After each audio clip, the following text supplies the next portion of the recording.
नमस्कार दोस्तों, स्वागत है हमारे नए पुस्तक समीक्षा सेशन में। और इस बार आपके साथ लाया हूँ मधु चतुर्वेदी जी का उपन्यास फिर मिलोगी। दोस्तों, पिछले माह जब किताबों का संग्रह कुछ खत्म सा होने लगा था, तो कुछ ऐसा संजोग बन पड़ा कि पापा का इलाज के लिए भी कई बार कलकत्ता जाना पड़ा था। काफ़ी भागदौड़ भरा शेड्यूल रहा था और उसी भागदौड़ के बीच में समय निकाल कर कोलकाता के कॉलेज स्ट्रीट पहुंचा। कुछ किताबें वहां से भी ली, कुछ किताबें ऑनलाइन भी मंगाई और इसी क्रम में मुझे मधु चतुर्वेदी जी का ये उपन्यास फिर मिलोगी हाथ लगा। साथियों, यूं तो मैं महिला लेखिकाओं के द्वारा लिखा गया प्रेम प्रसंगों पर आधारित उपन्यास बहुत कम ही पढ़ता हूँ, लेकिन इसके शीर्षक ने मेरा ध्यान आकर्षित किया।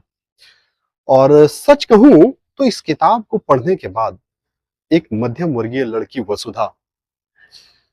वसुधा का संघर्ष, पारिवारिक मजबूरियां, सामाजिक बंदिशें और प्रेम में विरह को चुपचाप अपने अंदर समेट लेने की जो पीड़ा है, वो वास्तव में दिल में छू गई।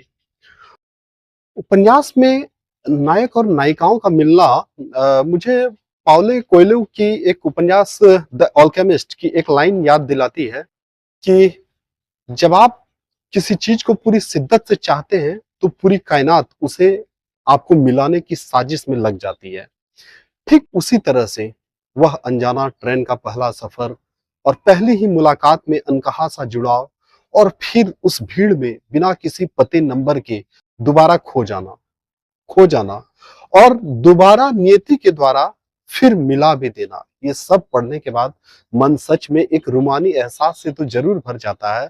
लेकिन दोस्तों, इसकी कहानी केवल एक प्रेम कहानी तक सीमित नहीं रहती है।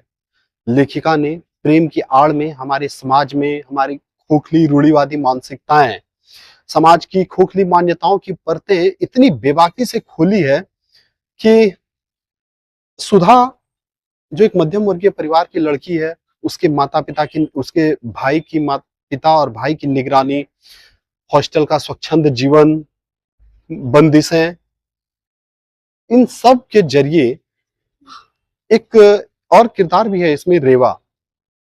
उसके माध्यम से लेखिका ने यह दिखाने का प्रयास किया है कि कैसे भौतिकवादी सुख के पीछे हम आज के समय को भी गवाते हैं। दोस्तों, इस उपन्यास का सबसे मार्मिक क्षण वो था कि जब वसुधा उस शिलांग वाले पहाड़ी लड़के का नाम, पता, मोबाइल नंबर बिना देखे फाड़ कर फेंक देती है और खामोशी से हमेशा के लिए उससे विदा लेती है। सच कहूं तो उस पन्ने पर मेरी आंखों में आंसू आ गए थे। यह उपन्यास उन संवेदनशील पाठकों के लिए एक बहुत बड़ा तोहफा है साथियों, जिन्होंने प्रेम में कुछ खोकर भी उसके एहसास को अब तक जिंदा रखा है। किताब की कई पंक्तियां इतने गहरे दार्शनिक भाव अपने आप में समेटे हुए हैं कि पाठक उसे रुक कर अपने अंदर आत्मसात करने की कभी कभी कोशिश करने लगते हैं। हमारे साथ भी बिल्कुल यही हो रहा था। यदि आप जिंदगी की कड़वी सच्चाइयां, एक संजीदा प्रेम का एहसास पाना चाहते हैं, तो वक्त निकालकर इस किताब को जरूर पढ़िएगा। एक दिल को सुकून मिलेगा। मिलते हैं अगले पुस्तक समीक्षा सेशन में। धन्यवाद।